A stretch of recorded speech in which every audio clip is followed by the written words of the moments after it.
Muling umani ng batiko sa social media si Vice President Leni Robredo matapos ang pag-uwi niya sa Camarines Sur.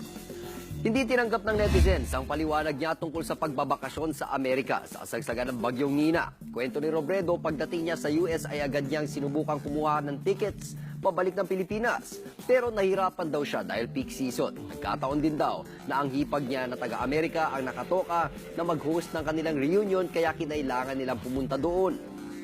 Ayon sa isang netizen, sa susunod ay ang bagyo na mag-a-adjust kay Robredo.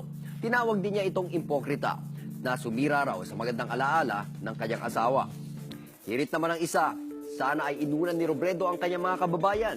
Naghihirap daw kasi ang mga bumoto sa kanya habang nagpapakasaya siya sa Amerika.